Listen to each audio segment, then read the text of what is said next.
Dan biar kiranya kehadiran kamu boleh jadi juru bicara Tuhan. Apa yang Bapak sampaikan itu adalah kebenaran dan benar-benar kebenaran. Ampuni tidak apapun kamu, segala hal yang tidak berkenan kepadamu, dan biar garap hati kamu supaya kebenaran firman boleh mengubah manusia. Terima kasih Bapak. Kami mau diam, tenang, fokus dengan firman. Dalam nama Tuhan Yesus kami berdoa. Amin. Amin.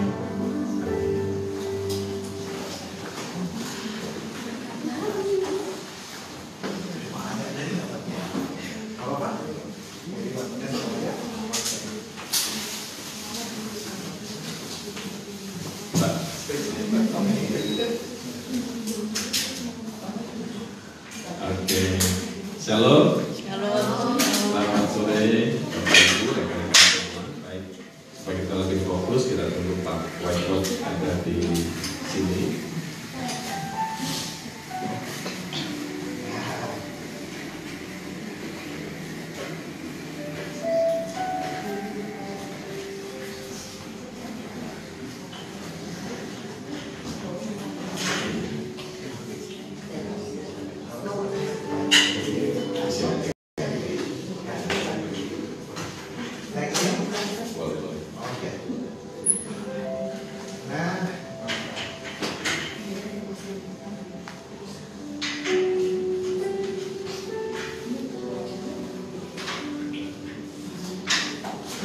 Pertama-tama saya bersyukur kepada Bapa di surga di dalam Tuhan Yesus Kristus karena oleh anugerahnya saya ada di tempat ini, dan saya percaya dan saya yakinnya ini bukan kebetulan, tapi Tuhan izinkan untuk kita bisa berjumpa satu sama lain sehingga dimulailah satu hubungan persaudaraan yang harus kita bangun terus di dalam Tuhan. Saya berasal dari Denpasar, saya sendiri bernama Pendeta Immanuel Darsana. Saya istri baru satu, anak saya 2, dan cucu saya 1. Puji Tuhan, dan saya mengembalakan di Denpasar dan di Singaraja dari sebuah gereja GSKI Bless. Izinkan saya sama keluarga kirim salam hormat untuk Bapak Ibu di tempat ini dan juga atas jemaat tempat ini. Dan tentu saja saya menyampaikan terima kasih kepada Bapak Gembala dan Ibu Gembala serta semua pengurus gereja. Pak Ibu tahu bahwa Gembala Sidang untuk menyerahkan mimbar itu gak mudah, saudara, dan gak sembarangan. Jadi kalau seseorang seperti saya tamu dikasih mimbar untuk berbicara, itu merupakan sebuah hormat, dan saya merasa berhormat ada bersama-sama Bapak Ibu di tempat ini.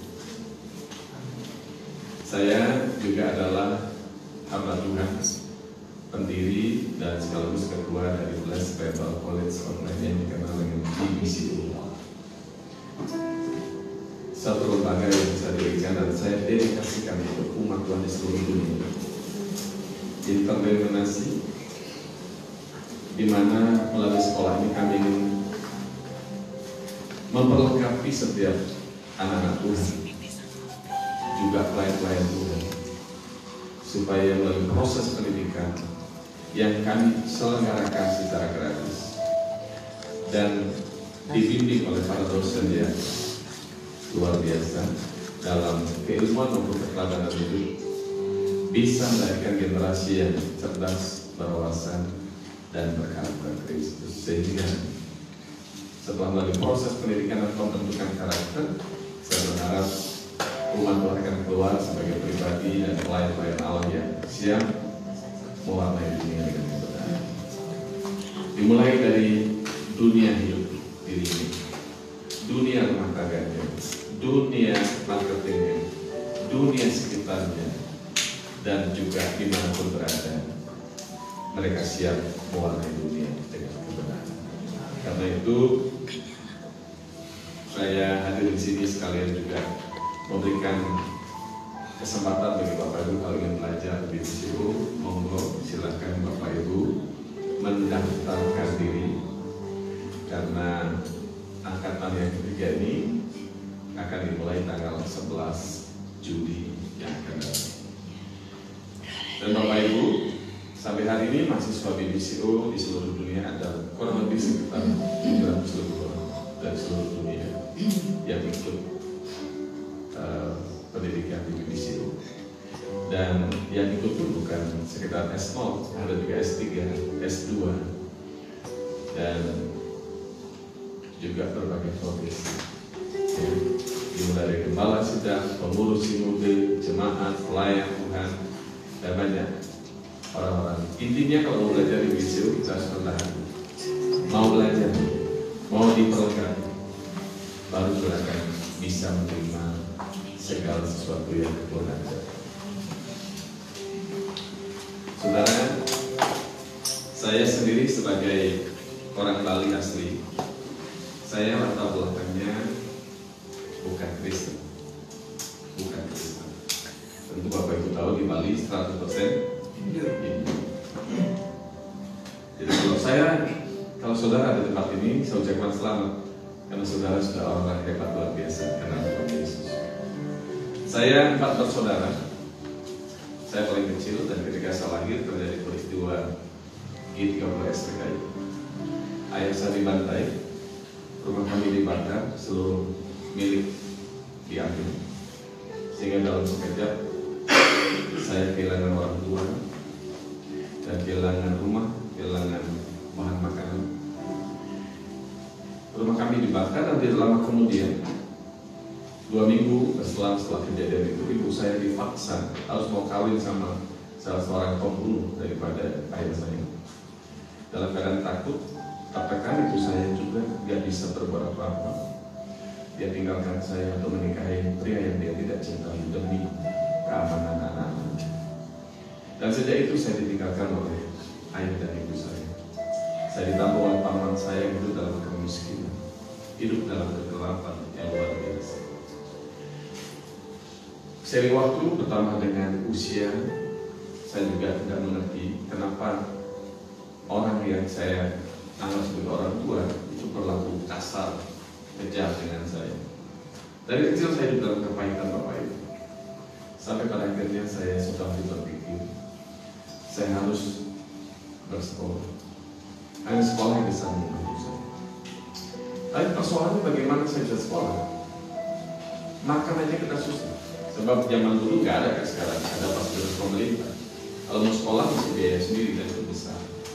Jangankan sekolah, kita mau makan aja istilahnya sudah susah.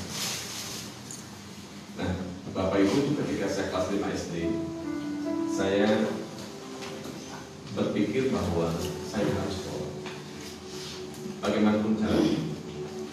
Sehingga ketika itu saya ngomong sama kakak sepupu saya, kebetulan penjahit, yang namanya penjahit, saya ke kota beli benang. Saya di desa tinggalnya di Singaraja.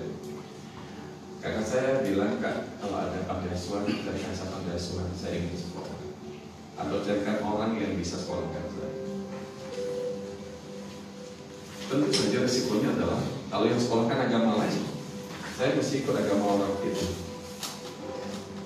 Dan saya memberikan keinginan saya betul besar pada sekolah. Sebetulnya saya ingin sekolah bukan karena betul-betul ingin sekolah, hanya ingin lari dari rumah karena saya terlalu tertekan di rumah, terlalu sakiti di rumah. Kalau saya sekolah, tentu saja saya akan lepas dari kepahitan-kepahitan. Singkat cerita, ketika saya naik kelas 6, ada satu peristiwa. Kakak sepupu saya ini senang dengan radio, dan salah seorang penyiarnya itu adalah orang Kristen. Lalu kepada orang inilah dia ngomong bahwa saya punya adik sepupu dan kami keluarga dari kampung miskin dan ingin sekolah tapi tidak punya biaya. Apakah kira-kira orang Kristen bisa bantu? Dari sinilah mulai komunikasi orang Kristen. Sehingga suatu kali ayahnya dan penyiar ini datang ke desa saya. Dan ketika di desa itu kemudian dipanjang cerita itu singkat aja. Akhirnya singkat cerita saya melalui orang ini saya dibawa ke gereja. Di gereja saya mulai mengenal apa itu sehingga saya mulai ibadah, mulai mengerti. Saya nggak bisa menguraikan apa yang terjadi, tapi ketika saya mulai ibadah 2-3 kali, ada damai sejahtera di hati saya, nggak bisa terwujud sepedaan. Nah, sementara itu di desa, ketika saya sudah meyakini saya percaya Yesus, saya deklarasikan bahwa saya Kristen. Maka hebohlah di kampung saya, karena di desa saya nggak ada orang agama lain, nggak ada, 100% ini. Dan belum pernah ada sejarah orang masuk agama lain. Saya mulai deklarasikan di sekolah pun kelas 6 waktu itu. Saya ngomong sama guru dan teman-teman, mulai hari ini saya persembahkan orang ini karena saya berKristus. Jadi sejak itu saya tetap mengalami aniaya verbal maupun yang fisik Bapak Ibu. Jadi kemana-mana saya diludahi, kemana-mana saya dianiaya. Tapi saya nggak mundur. Sampai pada akhirnya ketika tamat SD, Bapak tadi hubungkan saya ke Jawa. Di Jawa itu saya tinggal dengan satu keluarga pendeta dari sebuah suku. Nah, disinilah saya kemudian tulis surat kepada paman saya yang dalam tanda kutip jahat itu, dan juga pada kakak sepupu saya. Saya saksikan betapa Yesus luar biasa. Puji Tuhan, 1 tahun kemudian kakak sepupu saya dan paman saya bertobat terima Yesus. Dan ketika mereka bertobat, saudara, desa heboh. Mereka dipersulit. Tapi yang kita syukuri, justru kekristenan berkembang di desa itu. Sampai beberapa keluarga ikut Tuhan, kenal Tuhan melalui paman saya, kakak sepupu saya ini, sehingga gerakan kekristenan sangat luar biasa. Bukan hanya desa saya, desa tetangga juga terjadi. Sehingga sampai hari ini desa saya dikenal sebagai desa Kristen. Dimulai dari anak yatim piatu yang teraniaya penuh kepanjangan. Dan akhirnya setelah saya tamat SMP, saya disekolahkan di Jakarta. Di Jakarta inilah saya lebih dalam memahami firman Tuhan, sampai pada satu detik di mana saya bisa memahami satu kebenaran firman. Sejujurnya selama itu menyesali kenapa saya lahir ditinggalkan ayah, ditinggalkan ibu. Saya menyesal lahir kenapa saya lahir dalam kehancuran kebaikan. Tapi kemudian di sekolah teologi itu Tuhan bukakan kebenaran. Efesus pasal 2. Tuhan telah memilih sebelum dunia dijadi. Karena Tuhan memilih saja, maka Tuhan punya cara-caranya yang mungkin sakit bagi kita, tapi telah Tuhan berkata. Sehingga saya bisa sekarang menerjemahkan apa yang terjadi. Pertama, tidak ada anak yang mensyukuri orang tuanya dibunuh. Tapi kalau itu terjadi, saya bisa melihat, andaikan ayah saya masih hidup, saya tidak mungkin diizinkan seperti itu. Tidak ada anak yang senang ditinggalkan ibu, tapi saya bisa menangkap pesan Tuhan. Seandainya ibu saya, walaupun diancam dengan pedang, dia tetap tidak mau menikahi pria itu. Dia mau menjaga saya pun tidak mungkin. Yang ketiga, andaikan ayah dan ibu saya pergi tinggalkan saya berasal dari keluarga berada, nggak perlu orang lain. Saya tidak mungkin cari orang untuk bisa sekolahkan saya. Dan yang keempat, jika yang datang sekolahkan saya adalah orang seberang, maka mungkin nama saya jadi Ahmad, bukan lagi Manuel. Sehingga khotbah saya pun berubah. Jemaah, jemaah. Beriring waktu saya dapat memahami semua Tuhan dibuat indah. Amin. Dan sampai hari ini saya bersyukur, saya tidak pernah, sama sekali tidak pernah berani bercita-cita untuk menjadi seorang dokter, seorang dosen, apalagi seorang jemaat. Terlalu tinggi pasarnya.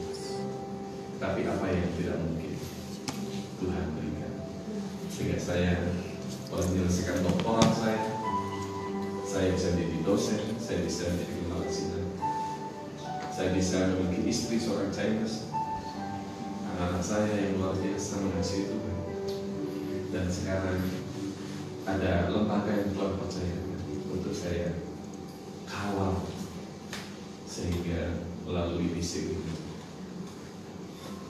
saya berharap diberkati. Lalu saya menulis sekarang tinta dan jalan. Jangan ada ya.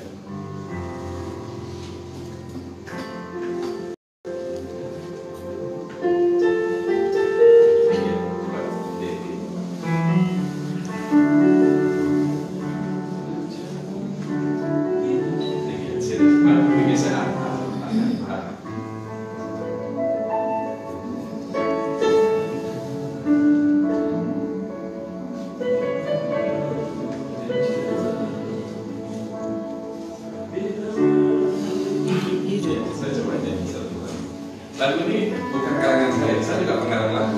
Ada 7 album saya keluarkan, tapi lagu ini bukan lagu saya. Tapi lagu ini menjadi lekat buat saya, karena hidup saya waktu demi waktu itu hidup karena Allah. Indah rencanamu Tuhan.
Saudaraku yang Tuhan kasih, saya ingin tanya sama saudara, berapa lama saudara menjadi Kristen?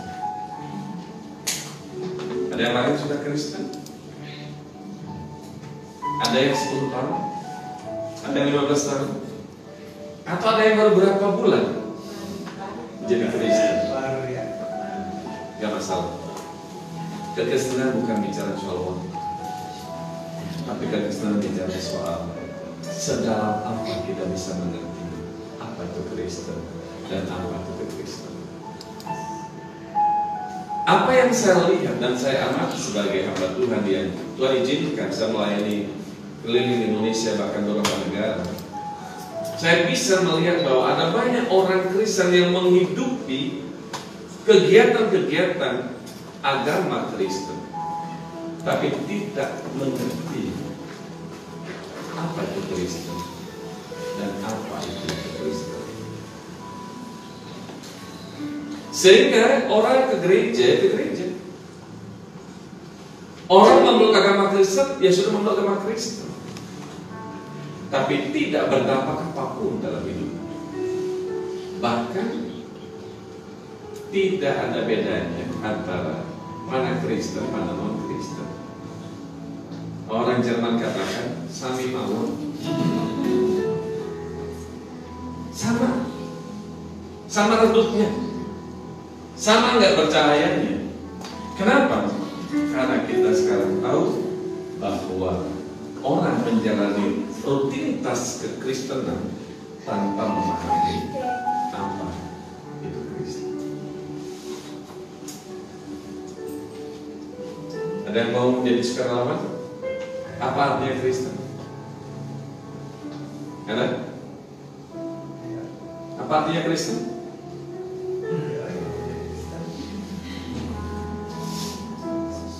Apa? Mengikut Yesus, Memikul salib, mengikut Yesus dan taat sama aturan. Keluarkan pendapatnya loh, orang nilainya sama aja 100 sudah. Apa Kristen? Mengikut Yesus, oke. Nggak salah, semua benar. Kekristenan itu apa? Kristen dan kekristenan kan harus tahu bedanya. Kristen itu apa? Tadi ada yang mengikut Yesus, oke, kita terima, kita tabung, kita masukin kantong. Karena kekristenan itu apa? Melakukan semua. Oke, kita akan urus lagi setelah.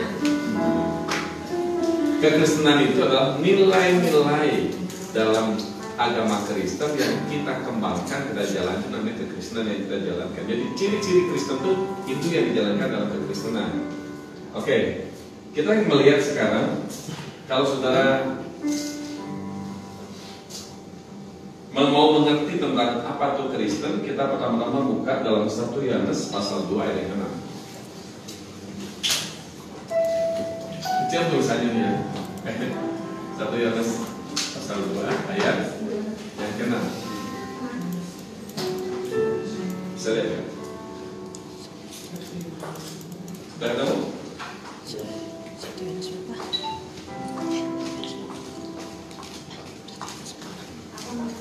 1 Yohanes pasal 2 ayat 6. Ya, semua buka kitabnya.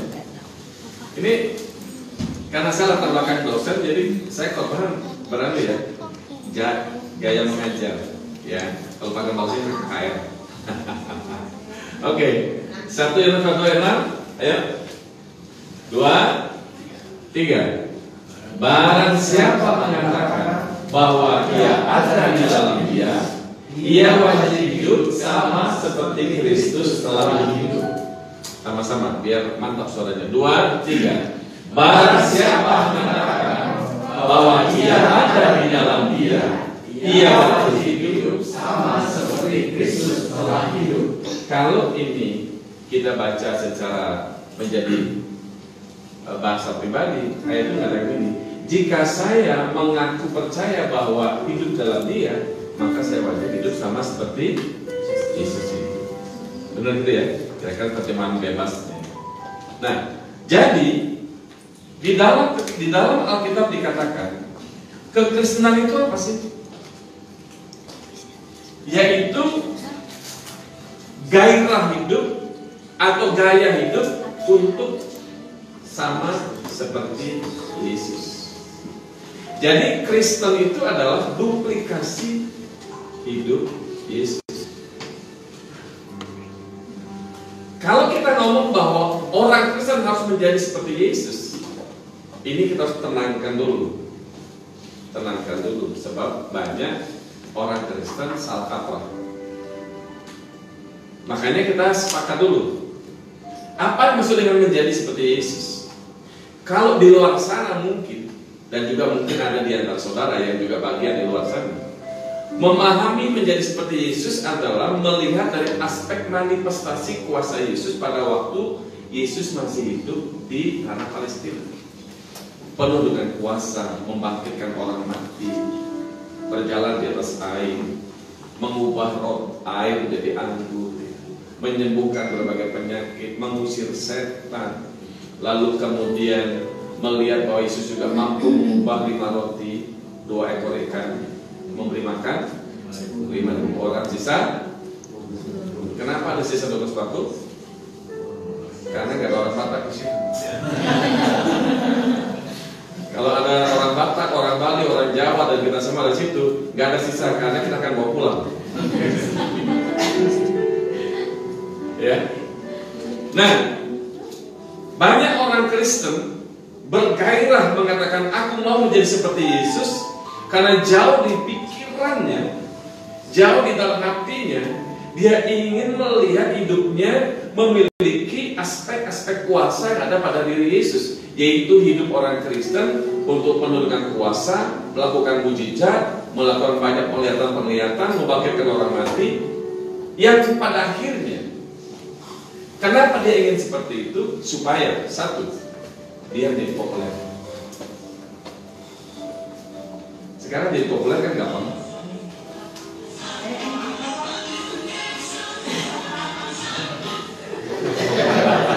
Langsung mau jadi Yesus. Tapi bagus. Iya. Nah, ketika dia berharap bagaimana dia bisa menjadi memiliki kuasa-kuasa itu, dia gak ada lain doa puasa berminggu-minggu. Dia gak lain doa puasa berbulan-bulan, supaya dia yakin dengan doa puasa urapan Allah mengalir, sehingga ketika dia bilang sama orang sakit, bangkit berdiri, sembuh, lalu tiba-tiba bangkit berdiri. Yang tahunan dia bisa berjalan, tiba-tiba ditunangin tangan dia berjalan, orang tepuk tangan, disorot dengan kamera, masuk YouTube, terkenal. Kalau udah terkenal apa? Viral. Kalau udah viral apa? Diundang. Lalu Pak Iman, bisa nggak melayani di gereja kami? Di mana Pak? Di Toraja, nanti di Manado, nanti Kalimantan. Oh iya Pak, tapi dengan syarat Pak, saya kalau sana saya mau cuma Garuda dan saya tidur di hotel bintang ya.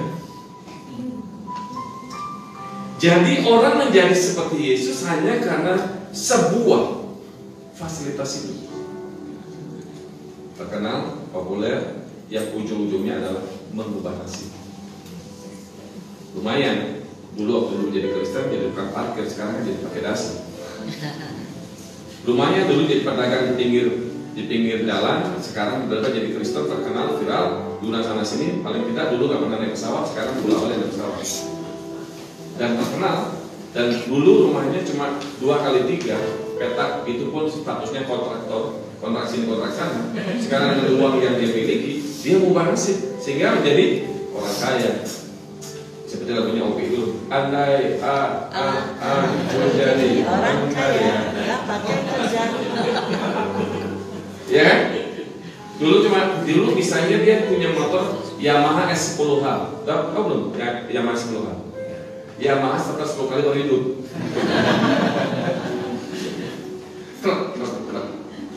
Udah starter 2 kali nggak hidup, 3 kali nasi lagi melonggarin, 4 kali starter belum juga nyala, starter 5 kali dia nyala, keluarkan tuh, kaget. Sampai 10 kali nggak hidup, sehingga sudah menuju baru ke gereja. Dia setia ke gereja. Tapi sekarang berubah. Ya, ganti dan berubah. Itu semua kenapa? Karena hidupnya dianggap sudah menjadi seperti Yesus yang penuh dengan kuasa. Dan itu sebabnya khotbahnya selalu berkata mempromosikan Yesus sebagai dukun, sumber kekayaan, ATM yang hidup, datang berbagai masalah dalam gereja, pulang dengan kebebasan, pulang dengan kesembuhan, pulang dengan kebebasan. Jadi sebabnya orang datang ke gereja bukan cari Yesus, cari mujizat. Kalau ada orang Kristen memahami menjadi seperti Yesus dalam konteks ini, memanfaatkan Yesus untuk mengubah nasib, ini jangan. Ini Kristen palsu. Kalau palsu biasa, ini palsu. Dan kalau orang ketika datang untuk hanya mencari Yesus, mujizatnya, berkatnya, lawatannya, itu orang yang tidak mau mengikuti. Kristen kalau bukan walaupun, Allah mau kita jadi Kristen yang walaupun. Orang Kristen yang walaupun tuh biasanya lagunya begini. Meskipun Saya susah menderita dalam dunia, saya mau hidup Yesus sampai selamanya. Ini ngomong susah bukan materi, susah karena dia harus melawan dagingnya, susah harus melayaninya, susah harus meninggalkan kesenangannya.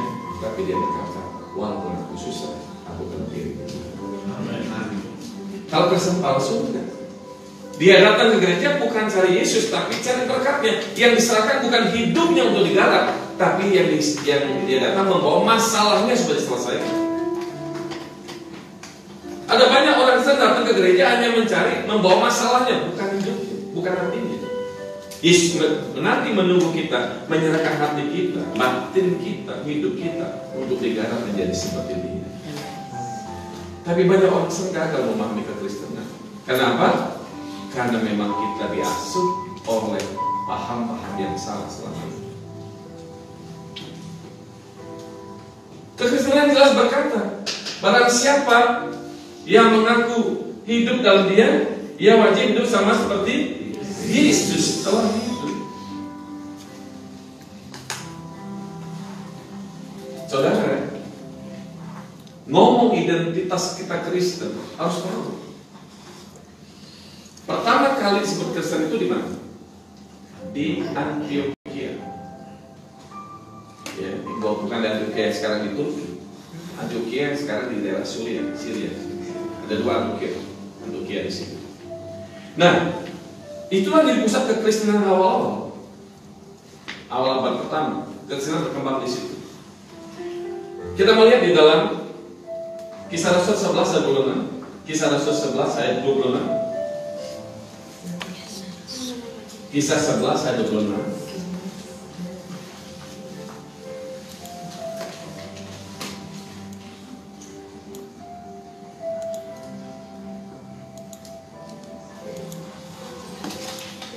Ayat 26. Oke. Datang dulu. Ayo baca sama-sama. 2, 3. Mereka tinggal bersama-sama dengan Tuhan 1 tahun lamanya sambil mengajar banyak orang. Di Antioquia murid-murid berapa tahun saudara? 1 tahun. Panjang kan? Selama 1 tahun itu orang mengamati bahwa ada kepalsuan. Selama 1 tahun itu mereka memuji hidup murid-muridnya itu. Nggak ada sandiwara. Nggak ada seperti lagunya God Bless. Dunia ini penuh sandiwara, nggak ada. Tapi seluruh hidup yang diperagakan oleh murid-murid itu persis seperti hidup yang dijalankan oleh Yesus. Itu sebabnya di Antioquia itulah mereka diolok-olok. Sebenarnya itu olokan, ejekan. Kristen. Artinya hidup yang diperagakan oleh murid-murid itu adalah hidup yang seperti dijalankan oleh Yesus. Sekarang kita bangga di Kristus. Pakai kalung salib, anting salib, paku salib. Di mobil ada gantungan kunci salib, di rumah di ruang tamu ada salib, di mana-mana ada salib. Kita bangga menyebut sebagai Kristen. Pertanyaan, apakah saudara layak menjadi Kristen? Apakah benar-benar identitas Kristen yang melekat dalam diri saudara itu berjalan lurus, berbanding lurus dengan hidup dan gaya hidup kita? Yang saya tahu di pedalaman Singapura, ya, atau di Afrika Selatan pedalaman sana, banyak kita temukan Kristen house. Ngaku Kristen, tapi perilakunya lebih jahat dari orang dunia. Minggu ke gereja, melayani Tuhan, menyembah Tuhan. Jangan tanya kalau dia lagi menyembah Tuhan, berbahasa roh. Bukan saya ngomong kalau kita tidak suka bahasa roh, bukan itu tidak boleh. Saya menikmati hari ini. Tapi saya ingin sampaikan bahwa yang terpenting dalam hidup kita bukan hanya berbahasa roh, tapi buah-buah roh harus menyertai hidup kita. Ketika kita mempraktikkan hidup di tengah masyarakat, di kantor kita, di lingkungan kita bekerja, di sekolah kita, bahkan yang paling inti di keluarga kita, adakah jejak Kristen itu ada dalam hidup kita? Jangan kita jadi Kristen yang Kristen hoax.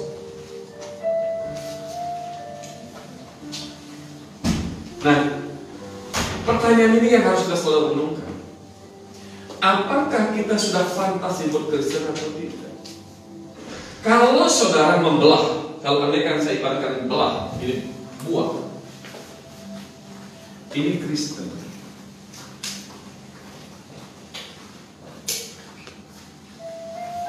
Maka kalau buahnya dibelah, di dalamnya buah itu ada wajah Yesus, di dalamnya ada senyum Yesus, di dalamnya ada hati Yesus, di dalamnya ada karakter Yesus, di dalamnya ada cara pandang diri Yesus. Dengan kata lain, kekristenan itu episentrumnya adalah Yesus Kristus. Yang ngerti katakan amin. Jadi kekristenan itu episentrumnya, pusatnya itu adalah Yesus Kristus. Kalau dia buah ekstraknya, kalau diperas ekstraknya, disitulah wajah Yesus, hati Yesus, kasih Yesus, dan kesucian Yesus. Jadi kalau saudara menyebut sebagai Kristen dan Allah memeras hidup saudara, saya berdoa ekstraknya itu adalah Yesus dalam diri saudara. Jangan bangga saudara jadi Kristen puluhan tahun, sama seperti saya puluhan tahun, baru ngerti Kristen itu dengan belakangan hari. Jangan bangga kita kalau sudah dibaptis. Jangan bangga kalau kita sudah tercatat sebagai anggota sebuah sinode gereja. Tidak mudah menjadi Kristen, tapi menjadi agama Kristen itu tidak bisa satu menit. Tapi menjadi Kristen itu persoalan beda.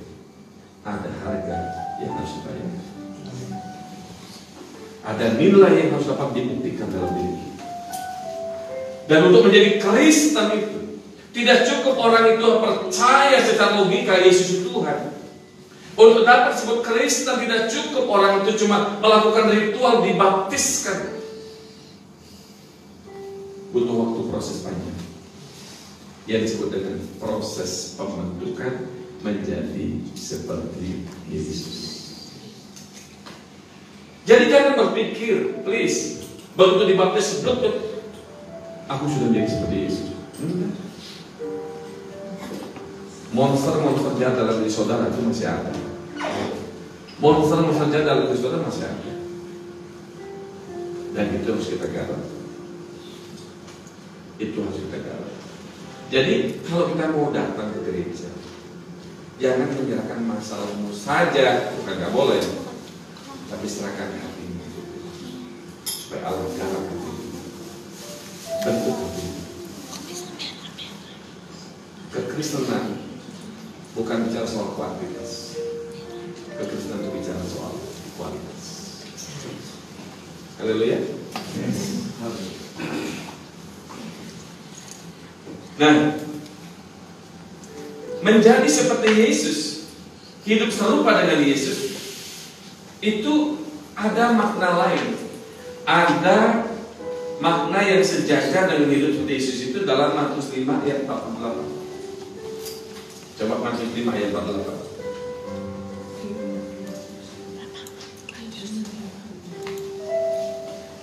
Yang sejajar dengan artinya hidup seperti Yesus itu sejajar maknanya dengan Matius 5 ayat 48.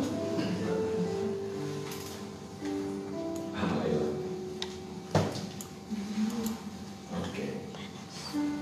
Pelan-pelan ya, supaya Bapak Ibu bisa baca. Betul? Oke. Ya, baca sama-sama. 2, 3.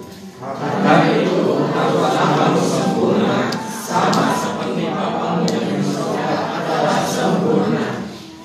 Jadi dalam 1 Yohanes pasal 2 ayat 6, mengaku percaya kepada Yesus atau mengaku berada dalam Yesus, ya wajib hidup sama seperti Yesus. Hidup sama seperti Yesus itu selaras artinya dengan Matius 5 ayat 48, yaitu sempurna seperti Bapa. Serupa dengan Yesus dan sempurna seperti Bapa itu paralel artinya. Kalau saudara mau melihat seperti sempurna seperti Bapa, sudah dapat praktek hidupnya, lihat dalam hidup Yesus. Karena itu saudaraku yang Tuhan kasihi, melalui ayat ini kita dapat menemukan clue-nya bahwa standar hidup Kristen itu bukan baik.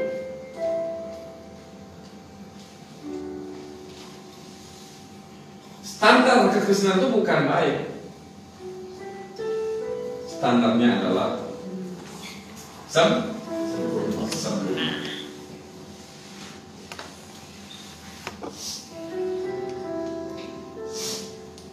Dalam bahasa lain Yunani sebenarnya teleios, sempurna. Kalau dunia standarnya baik, kalau Kristen bukan baik, sempurna. Karena itu dalam Roma 12 ayat 12 dan 2 mengatakan, berubahlah karena benih supaya kamu dapat membedakan apa yang baik, yang berkenan dan yang sempurna. Kalau dunia ini standarnya baik, baik itu apa? Untuk orang dunia,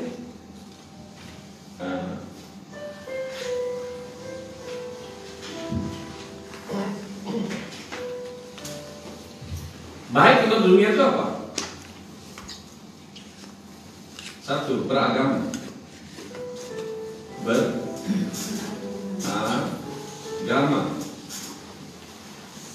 Untuk orang dunia cukup. Dia beragama, hukum moralnya agama. Tapi Kristen enggak. Kristen itu bertuhan.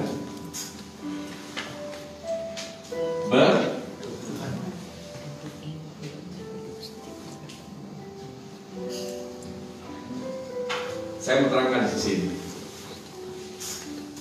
Kalau dunia, dia beragama sudah cukup baik, jadi orang saleh, baik, melakukan hukum agama. Misalnya kalau orang Yahudi sembahyang 7 kali, puasa seminggu 3 kali, ya tidak makan babi, karena babi itu haram.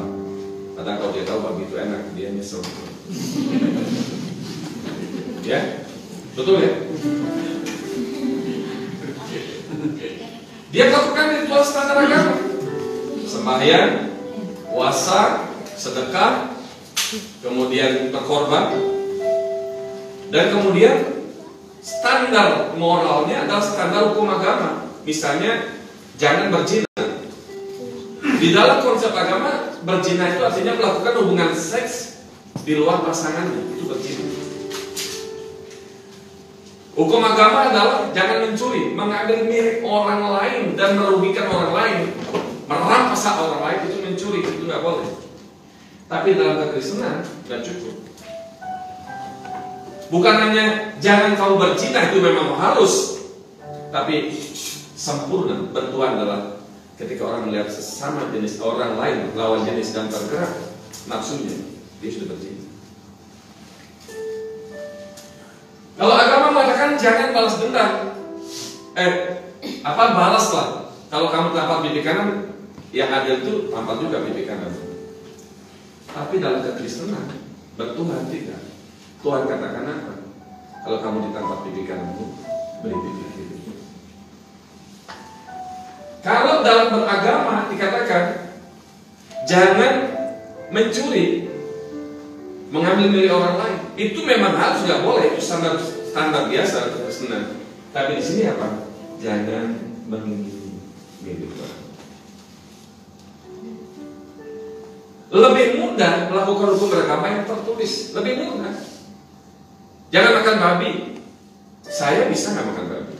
Saya yakin Bapak Ibu kalau kau niati nggak makan babi bisa. Bisa, kenapa nggak? Tapi Yesus mengajarkan yang menajiskan itu bukan apa yang masuk ke dalam, tapi yang keluar dan jalan keluar. Itu yang harus dijaga. Bukan soal makan babi. Kalau agama Yahudi tidak makan babi cukup, itu suci hidupnya, halal. Tapi Kristen bukan soal apa yang kita masuk, tapi soal apa yang keluar. Nah itu sebabnya orang dunia itu mereka beragama sudah cukup baik. Tapi Kristen mengajarkan kita, ada banyak orang beragama belum tentu bertuhan. Di Indonesia negara beragama, harusnya rasio kita mengajarkan kalau namanya negara beragama, tingkat kriminalitas itu harusnya semakin mengecil, menurun. Gak mungkin Pak Gemala repot kunjungan ke penjara dan jangan berdoa Tuhan tambah-tambahkan jiwa. Jangan. Masa pelayanan penjara berdoa Tuhan tambahkan jiwa-jiwa. Namanya Markus, Matius, Kisah Rasul, semua saudara yang Tuhan kasihi. Indonesia negara beragama, tapi justru di Indonesia banyak orang membunuh atas nama agama, membakar tempat ibadah orang lain atas nama agama, mengkafir-kafirkan orang lain atas nama agama. Apakah itu bertuhan? Saya nggak yakin. Tapi orang bertuhan, dia tidak banyak bicara, tapi seluruh perilakunya menunjukkan karakter Allah. Amin.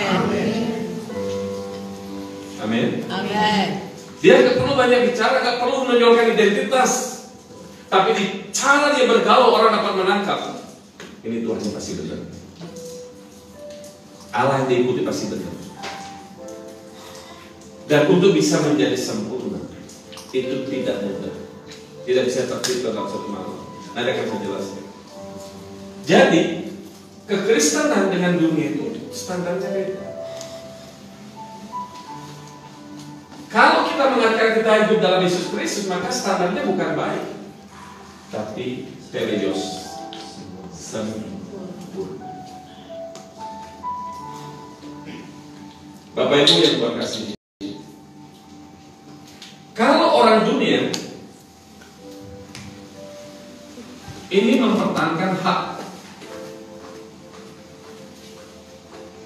kalau ini kehilangan hak.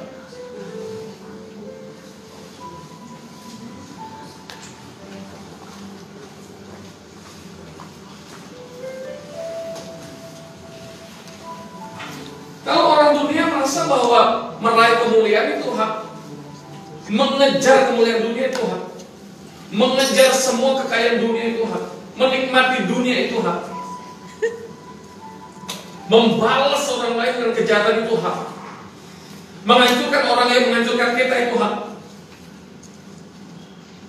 Tapi orang yang mentuhankan Yesus akan hilangkan. Jika kamu dibenci, kamu kehilangan hak untuk balas dendam. Ketika kamu disakiti, kamu kehilangan hak untuk membalas disakiti. Ketika kamu jadi pengikut Yesus, kamu bukan mengejar dunia, justru sebaliknya saudara melepaskan hak. Tidak lagi mencari dunia, tidak mencintai perkara-perkara dunia, melepaskan semua kesenangan dunia. Amen. Yang kita mengejar cuma satu, bagaimana menjalankan hati Allah dalam hidup kita. Yes. Itu sebabnya saudara, saya ngomong lagi, memeluk agama Kristen itu mudah, tapi jadi Kristen itu tidak mudah. Perlu perjuangan panjang. Be like Christ, tidak simpel, tapi butuh perjuangan.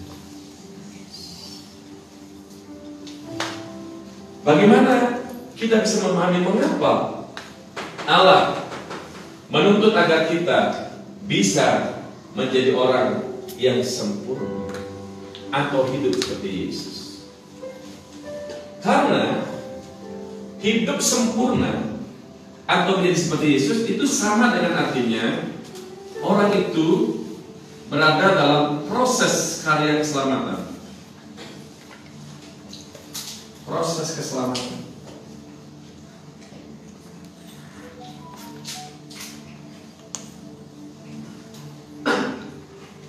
Ketika kita sepakat bahwa kita mau menjadi seperti Yesus, berarti kita sepakat untuk memulai satu titik masuk dalam proses keselamatan.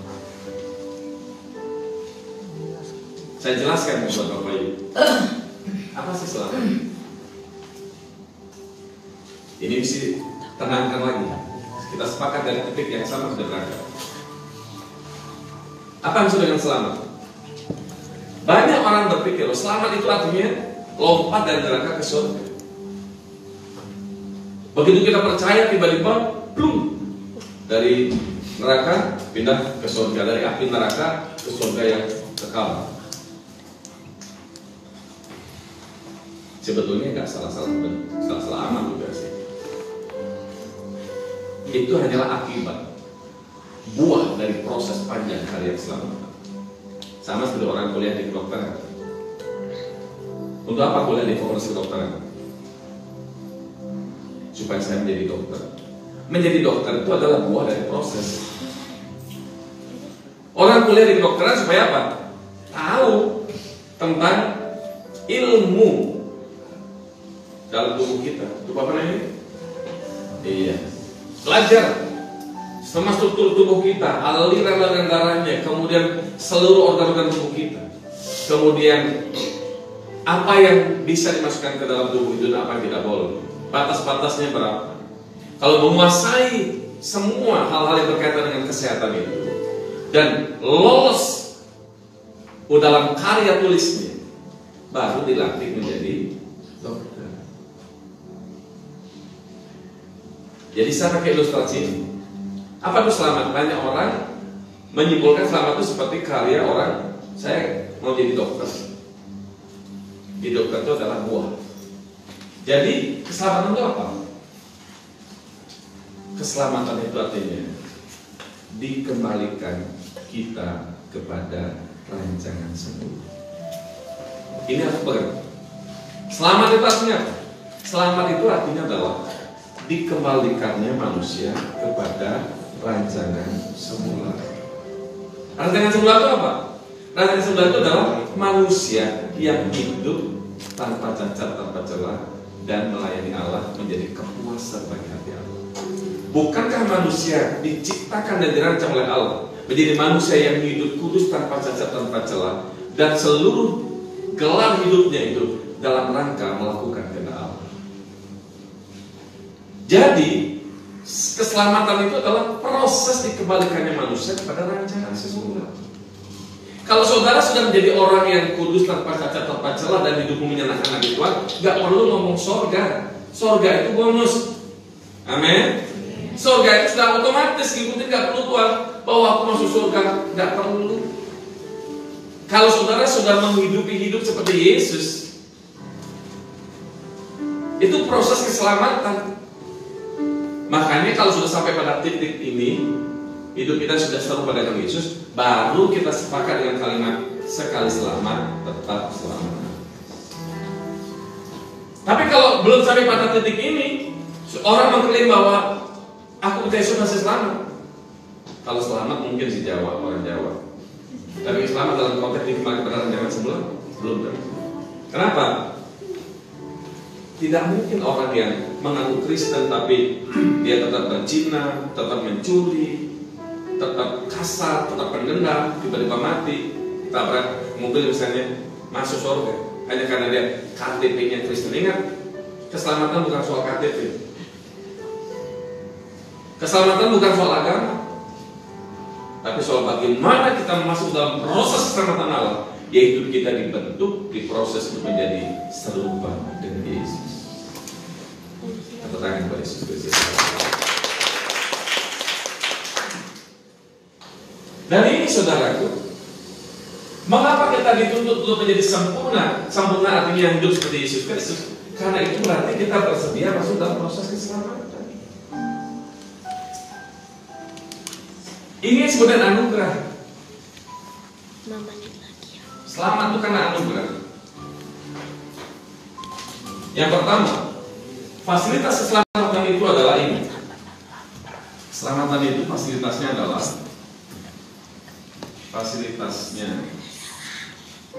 satu, salib.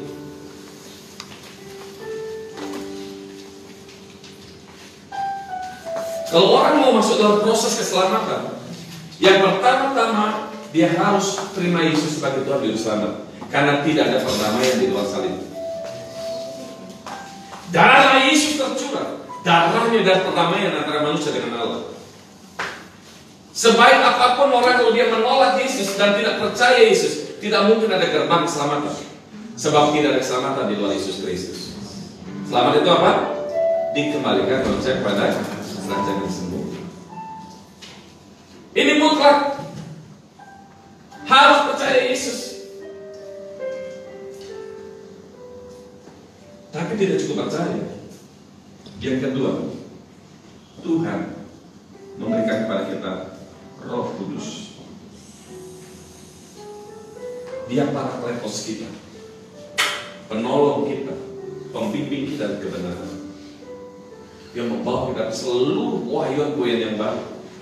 Makanya orang yang kalau mau mengerti kehendak Allah, bagaimana hidup yang benar, tidak mungkin orang itu jauh dari Tuhan, melekat dengan Allah.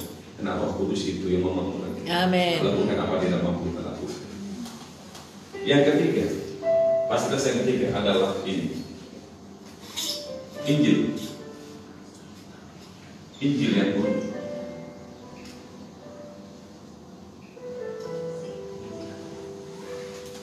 Tidak ada perubahan dan tidak ada pertobatan kalau orang tidak mengerti Injil. Dan tidak ada perubahan pola pikir, cara pandang yang benar kalau dia tidak belajar Injil. Jangan jadi Kristen merasa puas kalau dengan orang Kristen jadi gereja dengan khotbah. No. Saudara harus belajar Alkitab. Harus belajar Injil yang benar. Harus terus-menerus perbaharui pola pikir kita. Daripada saudara bangun pagi sudah lihat WhatsApp, sudah lihat TikTok, bangun pagi biasakan waktu saudara. Waktu mati, doa sama Tuhan, buka Alkitab, baca firman.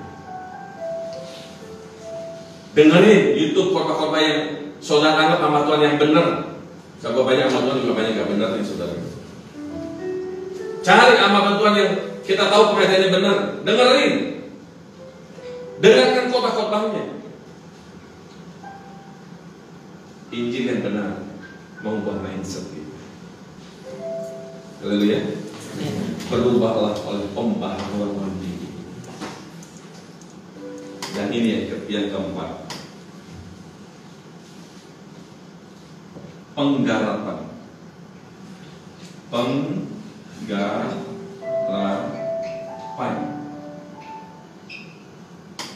Setiap orang yang berkata aku mau menjadi seperti Yesus, ketika saudara berkata Tuhan aku rubah hidupku mau menjadi seperti Yesus, sejak itu saudara tanda tangan, saudara akan digarap oleh Tuhan untuk bentuk karakter saudara untuk menjadi seperti Yesus.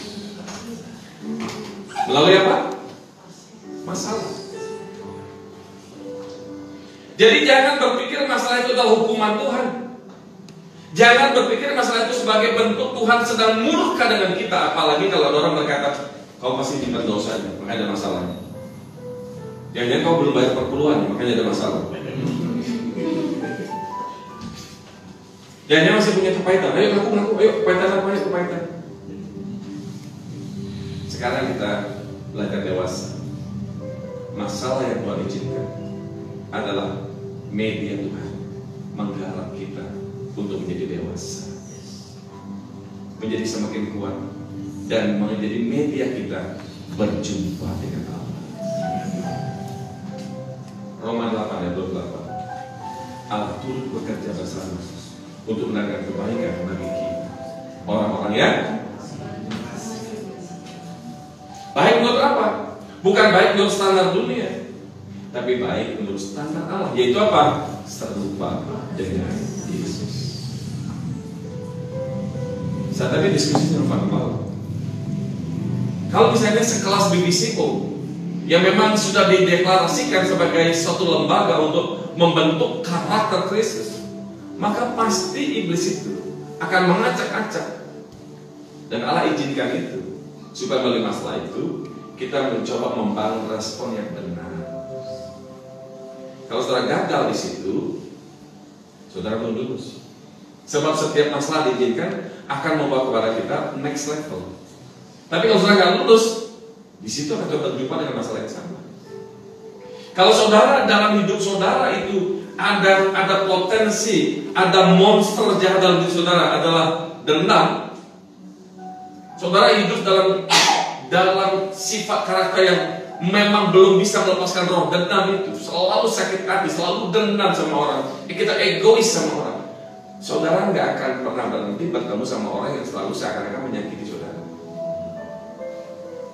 Saudara nggak akan pernah berhenti bertemu dengan situasi dan kondisi yang membangkitkan amarah kita, sakit hati kita. Tapi ketika itu terjadi, saya sampaikan dari mimbar kudus ini, saudara, itu bagian kurikulumnya Tuhan.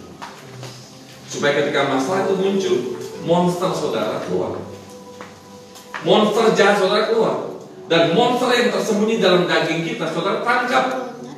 Itu sebabnya saya katakan, orang yang mau menjadi seperti Yesus bersedia menggali kuburan untuk dirinya sendiri. Kuburan apa? Menguburkan dagingnya, menguburkan monsternya. Jangan pelihara. Jangan manjakan daging gak pernah ada puas. Tangkap monster itu, hancurkan dia, kuburkan dia hidup. Kalau itu sudah terjadi, percaya saya, kalau bulan ini saudara bertemu sama orang seakan menyakiti saudara, saudara lulus, nggak akan terjadi lagi. Nanti masalah lain muncul, masalah keuangan misalnya muncul, karena saudara punya potensi, saudara punya roh mamon, mencintai uang lebih dari mencintai Tuhan. Saudara menaruh harapan pada uang, saudara menaruh bahagia pada uang. Yang Allah mau saudara memiliki satu titik, hanya Yesus kebahagiaan, menjadikan Tuhan sebagai harta abadi kita. Dan ketika itu ada dalam diri saudara, saudara tidak mampu untuk melepaskan roh mamon itu, saudara akan diuji oleh Tuhan. Kita ditipu sama orang, teman bisnis tiba-tiba menyakiti saudara, membawa lari uang saudara. Saudara seakan ketika uang itu dibawa lari, saudara seakan kehilangan dunia, runtuh dunia. Dan karena saudara berpikir, gak ada uang, aku gak bahagia. Gak ada uang, gak dihormati Allah. Aku sudah beritahu, kemuliaan manusia bukan terletak pada uang, tapi ketika batin menjadi seperti Yesus. Kebahagiaan kita bukan pada uang, walaupun uang itu adalah alat hidup. Tapi orang Kristen yang hidup seperti Yesus, kebahagiaan cuma satu, menjadikan Tuhan sebagai harta abadi. Karena itu Tuhan katakan, pindahkan hatimu dalam kerajaan surga.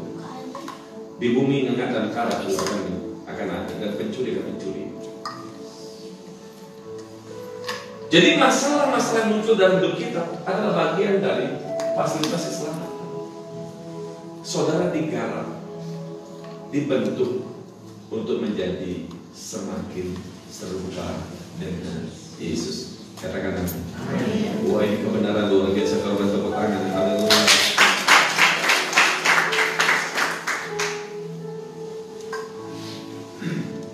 Jadi fasilitas ini yang Allah kerjakan dalam saudara.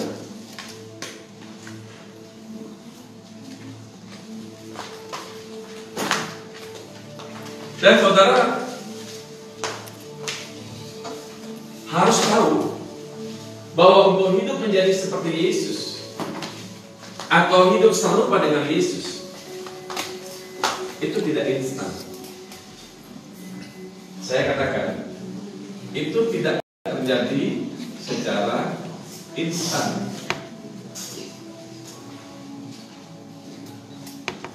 Tapi dia melalui sebuah proses. Proses ini masing-masing setiap orang berbeda waktu. Ada yang setahun, ada yang 2 tahun, ada yang bertahun-tahun, tergantung kadar respon kita dan kelembutan hati kita untuk digarap sama Tuhan. Kalau saudara sudah sempurna, itu modal saudara pulang. Jangan buru-buru mau pulang ke surga kalau saudara belum beres dalam proses itu. Karena itu satu lagu berkata, perkarakan dirimu kemana engkau pulang? Mungkinkah kepada gersang tak bertepi? Di sana tiada mentari dan tiada lagi bintang, dalam jurang gelap kengerian. Yang aku tahu pasti, kemana aku pulang? Kehampaan padang hijau tak bertepi. Tuhanlah matahariku di negeri indah Bapakku, kesana kami pulang bersama. Memperkarakan kita pulang bukan nanti setelah kita sakit. Memperkarakan kita pulang bukan waktu nanti setelah diugiri, setelah selang masuk kanan, setelah masuk kiri, masuk ke usus, masuk dalam ulu hati, hidung, baru memperkarakan. Aku mau pulang.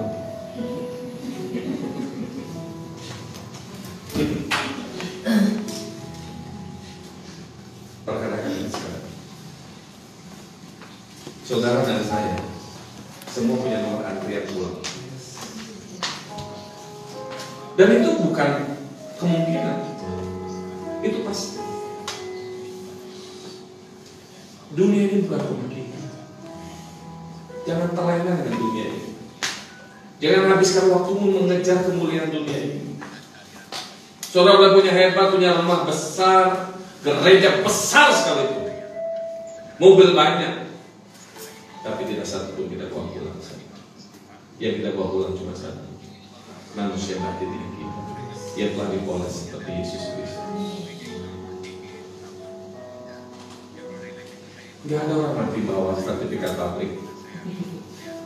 Begitu papanya sudah sekarat, anaknya sama istrinya, mantu sepakat, kita mencintai papa kita, yuk kita kubur sertifikat pabriknya.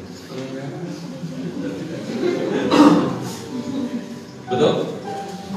Papanya belum putus napasnya udah bilang, sertifikat apa mana? Di lemari, awas loh, gue yang pegang ya. Ada pengacara hebat yang selalu pamer kekayaannya dan mobilnya Lamborghini semua. Kalau ngomong, saudara-saudara,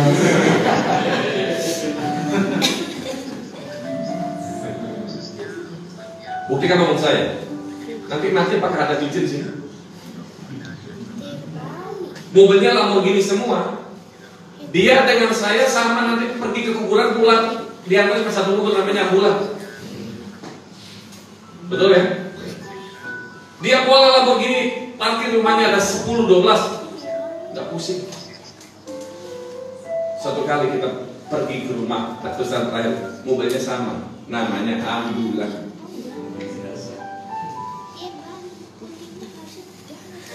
Tinggalkan rumah, pabrik, mobil mewah. Untuk siapa?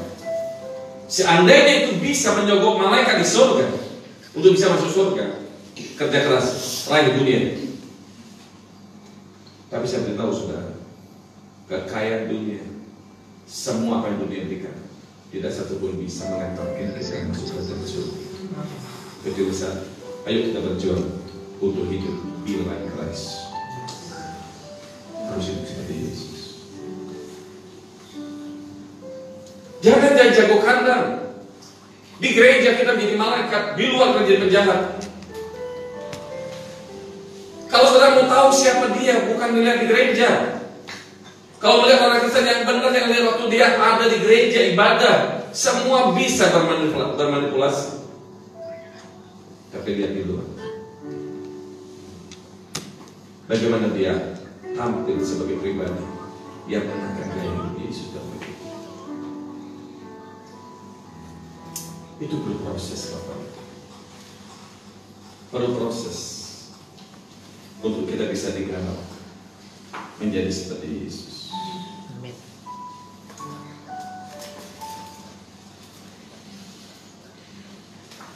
Ketika kita bersedia diproses oleh Tuhan, bersedia diproses dibentuk menjadi seperti Tuhan, kita aktif merespon, maka inilah yang disebut oleh Alkitab sebagai bahasa bersedia direspon, mau menjadi seperti Yesus. Ini yang disebut oleh Alkitab menjadi mengerjakan keselamatan, mengerjakan keselamatan. Kadang-kadang saya bingung, saya nulis yang penting saya Roh Kudus saja. Mengerjakan keselamatan.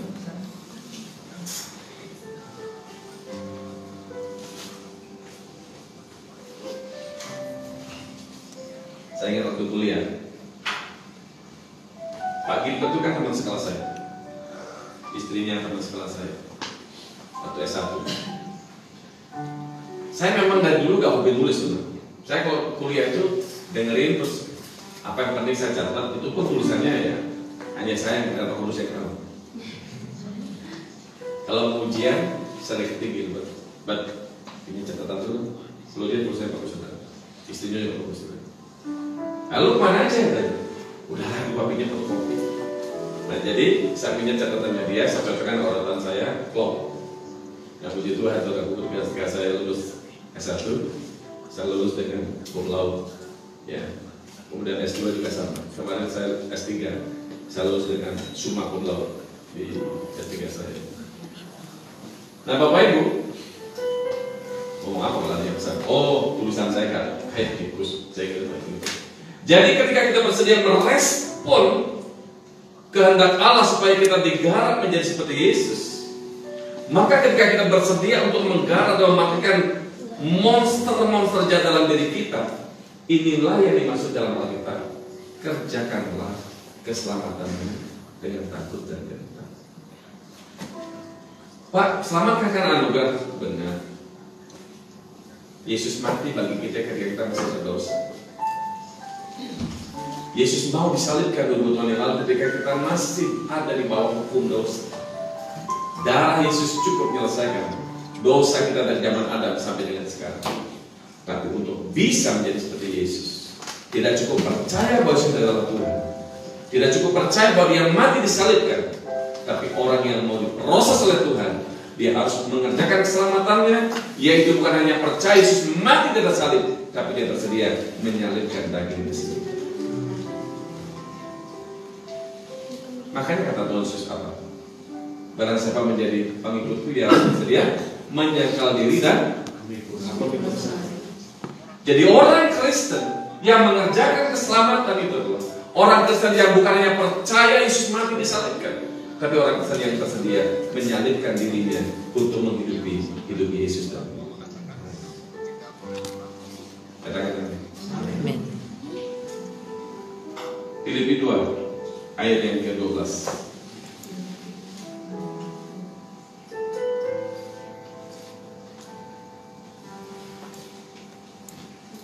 Nah, Filipi 2:12.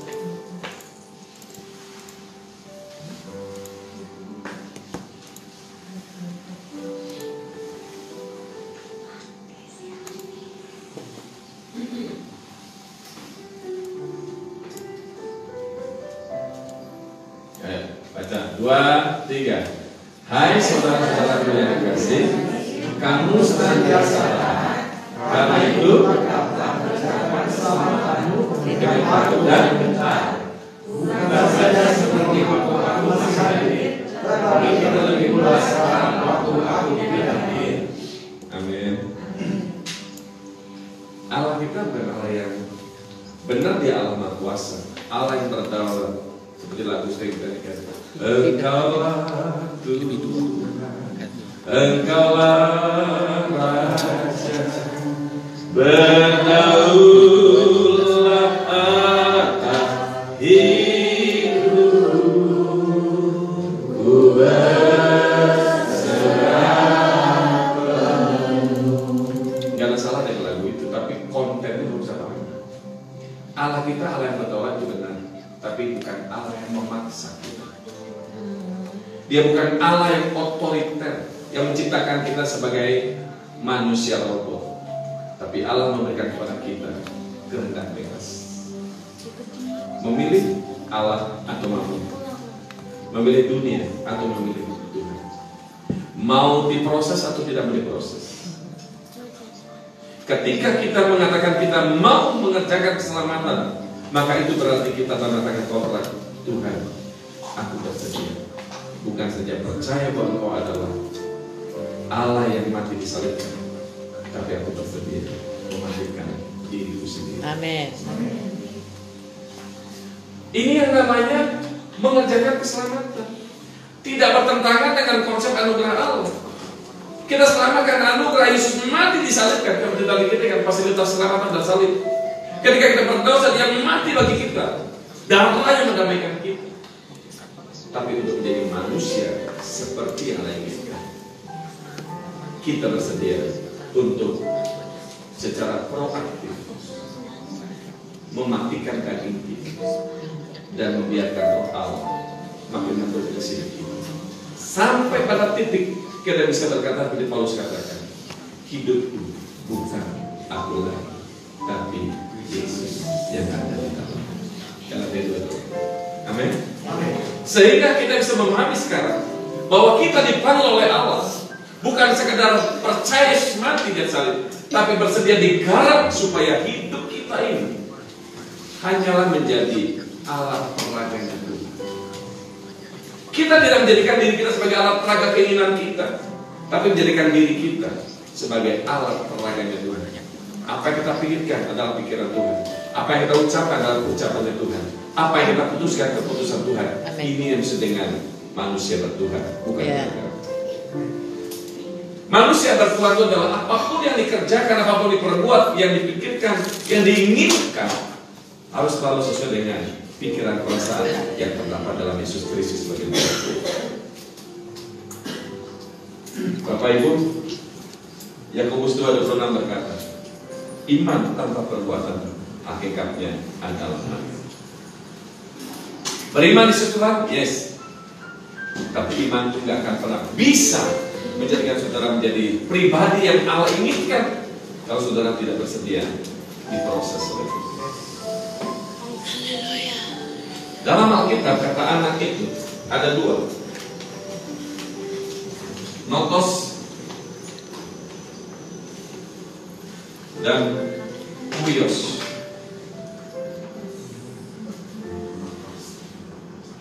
Notos ini adalah anak gampang. Waktu saudara menjadi Kristen, saudara notos, orang yang tidak ada nilai. Huios ini adalah pangeran Allah, pangeran kerajaan. Untuk bisa dari notos pada huios, saudara harus melalui proses melepaskan manusia lama kita menjadi manusia baru dalam Yesus. Sehingga waktu kita pulang, kita tidak mendengar kalimat berkata, aku terus terang kepadamu, aku tidak pernah kenal engkau. Kenapa Allah sampai kalimat itu mengatakan bahwa Tuhan tidak mengenal kita? Apakah benar Allah tidak tahu kita? Wah, kita katakan selai rambutnya Dia tahu. Kita mau botak umur 20 tahun juga Tuhan tahu. Tapi yang dimaksudkan aku tidak mengenal engkau adalah ginosko. Tuhan tidak menikmati hidup kita. Apa yang maksud Tuhan tidak menikmati hidup kita? Kalau hidup kita tidak standarnya seperti Yesus Kristus. Bapa bisa menikmati hidup kita kalau hidup standar hidup kita dijalankan adalah hidup seperti yang Yesus jalankan. Itu satu-satunya standar manusia yang Allah inginkan. Bapak Ibu yang Tuhan kasihi, karena itu iman harus bisa berproses dari notos kepada Yesus. Caranya bagaimana? Pertama, kita sepakat dengan Tuhan. Saudara harus membangun kesepakatan dengan Tuhan. Tuhan, aku sepakat dengan Tuhan bahwa aku bersedia hidup seperti Yesus. Ini sepakat. Wanita sama pria gak mungkin jadi satu kalau dia tidak sepakat dalam menikah. Betul? Kalau saudara mau sepakat dengan Allah, aku mau menjadi seperti Yesus, sepakat. Sejak itu saudara seperti tanda tangan di masalah kematian. Mati untuk dirimu, hidup untuk Allah. Dan Allah gak akan garap kalau saudara gak sepakat. Silakan. Tapi ingat kalimat saya, tidak ada satupun yang saudara perbuat, ucapkan, lakukan yang tidak berkaitan dengan kekekalan. Semua yang kita lakukan, kita ucapkan, itu kaitannya dengan kekekalan.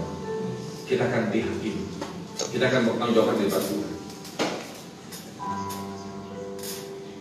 santai-santai jadi Kristen. Yang penting kau Kristen lah. Yang penting kau ke gereja lah. No. Saudara ada komunitas ini bersyukur. Karena sini diajar kebenaran. Dan jangan berpikir bahwa ibadah itu di gereja. Saudara, ibadah seperti Sabtu ini bukan ibadah sebenarnya. Ini tempat saudara mentor. Ibadahmu yang sejati itu dari Senin sampai ketemu lagi Senin. Satu minggu di luar sana, di rumah tangga, di tempat pekerjaan, di bisnis saudara, di rumah tangga saudara, di lingkungan saudara, itulah pelayanan saudara. Yaitu apa? Apa yang kita lakukan harus seiring dengan pikiran perasaan Allah dan dapat memuaskan perasaan Allah. Itu pelayanan. Bukan di gereja. Gereja ini di mentor. Di mentor artinya saudara dikasih tahu ini yang benar, ini yang salah. Dan mau tahu nggak saudara? Kitab suci yang sebenarnya itu apa? Kitab suci yang sebenarnya itu ada diri saudara. Ya. Betul? Betul. Jangan berzina. Itu harus dilihat dalam diri saudara. Orang nggak perlu baca kitab suci karena dalam diri saudara itu kitab suci yang sudah dapat dibaca. Jangan mencuri, itulah kitab suci. Dan itu saudara bisa dilihat hidup saudara kitab suci yang berjalan. Memang benar dan hidup saudara nggak mencuri. Tapi karena manusia tabiatnya abu-abu, makanya penting ada Alkitab. Di sini diingatkan lagi. Makanya Paulus katakan, saudara adalah surat-surat yang terbuka. Yang sini katakan. Nah, kalau saudara sudah jadi seperti Yesus, saudara kitab suci yang dibaca itu yang dapat dinikmati oleh Allah. Itulah yang maksud dengan jadi terang dan garam dunia. Bukan ngomong tok. Aku peminggilan ke Papua. Aku tinggalkan pekerjaan aku peminggilan sampai pedalaman Sulawesi, pegunungan. Enggak salah. Tapi pertanyaannya adalah apa yang sudah dengan penginjilan? Penginjilan itu dalam konteks saya adalah menjadikan diri kita, hidup kita harus sesuai dengan Injil. Dan menjadikan orang lain juga, agar orang lain itu hidupnya seperti Injil yang murni itu. Itu namanya penginjilan. Bukan menjadikan orang memindahkan dari agama Islam masuk Kristen, Buddha ke Kristen. Itu penting. Itu untuk pintu gerbang. Tapi lebih penting lagi penginjilan adalah bagaimana membuat kemudian orang itu dimuridkan untuk bisa menjadi hidup seperti yang Injil ajarkan. Apa itu? Hidup serupa dengan Yesus. Jangan memanfaatkan gereja untuk mencari kekayaan. Jangan memanfaatkan gereja untuk mencari mujizat. Jangan memanfaatkan pendeta untuk mendapatkan urapan. Raba. Pak pendeta tolong toko saya didoakan. Saudara panggil pendeta untuk mendoakan toko, saudara bayar dia. Enggak pengaruh. Hidupmu lah yang bawa berkat. Amin. Bukan orang lain. Amin. Amin. Pendeta juga manusia. Punya hati, punya rasa. Ibu tuh apel banget. Ini yang pertama. Bagaimana caranya kita bisa jadi seperti Yesus? Yang pertama tadi apa? Sepakat. Yang kedua,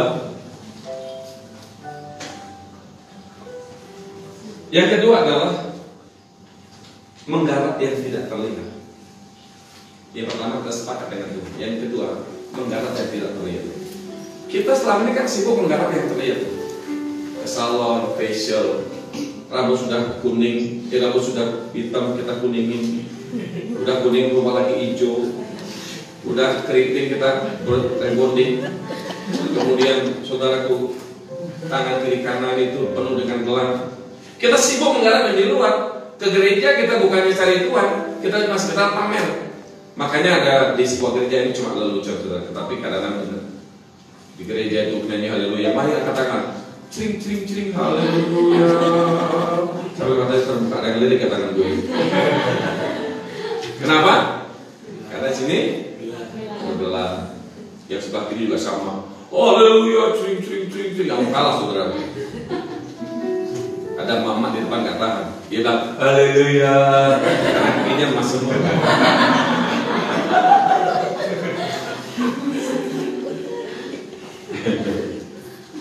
Kita sibuk menggarapkan di luar penampilan kita, performa kita. Tapi kita lupa menghadap Tuhan bukan soal apa yang di luar, tapi manusia di dalam. Ayo garap yang di dalam, yang nggak kelihatan ini. Garap. Kita bertekad agar hidup kita menjadi Kristen yang menyukakan hati Allah, bukan Kristen yang memuakkan hati Tuhan. Kristen memuakkan hati Tuhan cuma mengharap di luar, memanfaatkan Tuhan untuk kepentingannya. Datang cari Allah bukan cari Allah, mengasihi Allah, hanya butuh pertolongan Allah, mujizatnya Allah, memanfaatkan Allah untuk kepentingannya. Tuhan muak sama Kristen seperti itu. Tapi kita cari Tuhan, menyerahkan batin. Amin. Garap hidup itu. Ya. Satu-satunya gue inginkan, aku mau menjadi seperti itu. Amin. Amin. Amin.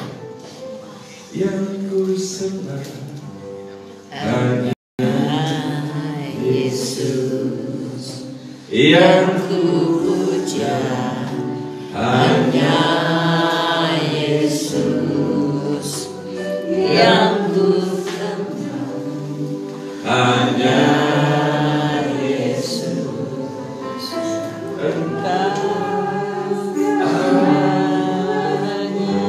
Engkaulah segalanya. Benar gak dia segalanya? Benar gak hanya dia yang ku sembah? Waduh saudara, kalau saya mau mengupas apa sih menyembah itu artinya apa? Tuhan itu artinya apa? Jadi kalau saudara menyembah Tuhan itu maknanya apa? Sorry ya, kalau orang menyembah itu bukan karena rangkaian kata yang kita ucapkan lalu kita bilang itu memuaskan dari Tuhan.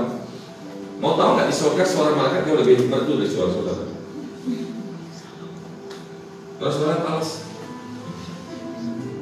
suara saudara dan satu falas. Menyembah Tuhan itu menjadikan dia segala-galanya. Haleluya. Menjadikan dia yang paling bernilai dari apapun, itu menyembah Allah. Adakah itu dalam hidup ini? Kalau itu terjadi, maka kita bisa berkata, sekalipun selama aku menjadi orang Kristen, aku tidak punya kesempatan punya rumah, tidak masalah. Kenapa? Suatu kali aku akan tinggalkan dunia ini. Aku disediakan dunia besar Bapakku di surga. Amin. Sekalipun aku sakit, aku berdoa minta disembuhkan. Tuhan gak sembuhkan aku. Dan bahkan karena sakitku aku meninggal, gak masalah bagiku. Sebab ketika itu terjadi, aku mengakhiri perjalanan penderitaanku di dunia sesaat ini. Aku menekan tubuh kemuliaan bersama. Kalau menjadikan dia sebagai segala-galanya, tidak ada satu masalah dalam hidup ini yang membuat saudara stres. Dan ini kalimat saya, masalahmu satu-satunya adalah dirimu dengan Allah. Apakah sudah selaras atau belum? Itu masalahmu. Bukan ketika saudara miskin, bukan ketika saudara sakit, bukan ketika saudara gak punya baju, itu masalah. Bukan masalah. Sebab hidup ini penuh dengan tantangan. Kalau saudara mau makan, mau nuduh makan enak, ya kerja yang keras. Saudara mau pintar, gak perlu doa puasa, saudara jadi pintar, belajar. Kalau saudara mau sehat, perbaiki pola makan, pola istirahat saudara. Sudah tahu kolesterol hantam babi, udah tahu darah tinggi, masih suka hantam durian sama kambing. Akhirnya apa? Ya Tuhan, aku percaya itu. Kata malaikat, lu makan durian, makan kambing, lu gak gua lo. Bila ada sakit lu ke gereja. Aku percaya itu. Kata malaikat, berat. Di dunia ini ada tantangan, saudara. Amin. Tantangan itu Tuhan ciptakan untuk dunia ini. Mengetuk kamu dibukakan, cari kamu mengapa, itu tantangan. Kalau saudara menjadi kaya, gak perlu jadi Kristen. Orang Jepang gak percaya Tuhan juga kaya-kaya. Rusia yang negara ateis, banyak orang hebat-hebat, bahkan keluar angkasa. Di Indonesia juga banyak orang kaya. Kristen enggak? Enggak. Kalau mau jadi kaya enggak perlu Kristen. Tapi saudara datang gereja perkarakan diri. Aku sepakat Tuhan, aku menjadi seperti engkau dan menjadikan engkau segala-galanya dalam hidup. Amin. Amin. Amin. Orang seperti ini menikah gak punya anak gak masalah. Kita jangan terbawa oleh filosofi dunia. Gak ada anak, gak ada bahagia. Banyak fakta tuh punya anak bikin sakit kepala.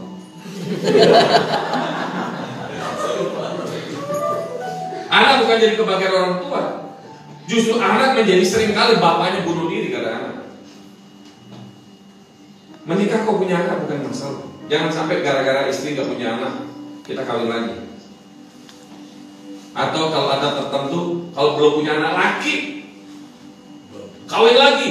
Karena bagi dia yang disebut anak itu adalah jenis kelamin pria. Itu apa itu? Enggak, saudara. Kita sekarang bisa berbeda posisi menjadi seperti Yesus. Hanya dia yang paling penting dalam hidup. Amin. Bahkan maaf kalau ada suami istri di luar sana belum kenal Tuhan, ditinggalkan suami. Jangan stres. Cukup-cukup tinggalkan suami begitu. Jadikan Yesus sebagai suami yang sejati. Amin. Haleluya. Haleluya. Saudara, itu maksud dengan menyembah Allah. Menjadikan dia sebagai yang terpenting di saudara. Target hidup kita jadi serupa dengan Yesus. Amin. Yang ketiga, bagaimana caranya kita jadi seperti Yesus? Jangan pernah berhenti belajar firman. Jangan pernah berhenti belajar firman. Yang merasa sudah pintar, yang merasa sudah hebat, tiba-tiba akan jadi guru sekolah minggu. Gak pernah baca Alkitab dari sekolah minggu, dia ngajar sekolah minggu. Anak-anak, kira Yesus pergi ke Yeriko, Yesus melihat ke atas, lalu dia berkata, "Hei Lazarus, turun dari pohon." Anak-anak teriak, "Oh, bukan Lazarus kali. Siapa? Sakius dong." Belum selesai ngomong, "Lazarus itu bukan tempatmu, Sakius tempatnya di sana." Pintar aja kelas itu. Kenapa? Karena dia nggak pernah baca Alkitab, merasa cukup jadi Kristen. Ya, ayo belajar firman. Amin. Amin. Waduh saudara, kalau saudara belajar firman itu, kebenaran itu selalu luar biasa. Dan itu saja yang memiliki sini. Sehingga orang bisa menjadi cerdas, berwawasan, dan apalagi berkarakter. Amin. Kalau kita mau menjadi seperti Yesus, terus perbarui batinmu, upgrade dirimu, belajar kebenaran. Amin. Saya berdoa, ini tempat komunitas belajar firman. Haleluya. Dan saya percaya di sini saudara berjumpa dengan Tuhan. Saudara akan diubahkan menjadi seperti Yesus. Amin. Kita berdiri bersama.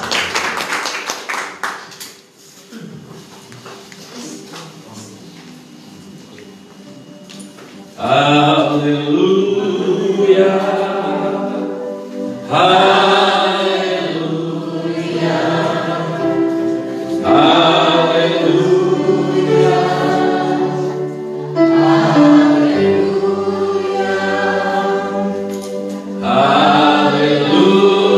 Haleluya.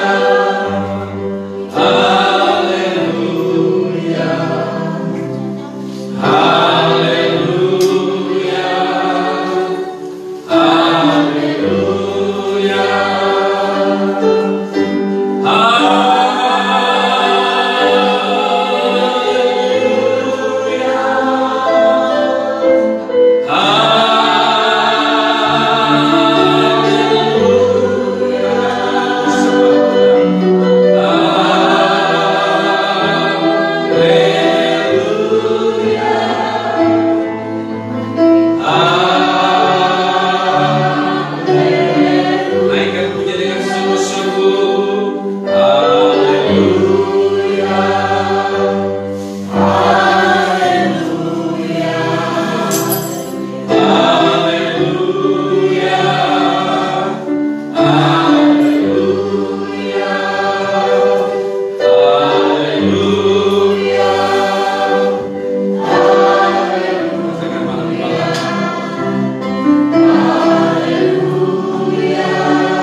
benar-benar mengerjakan keselamatan kami.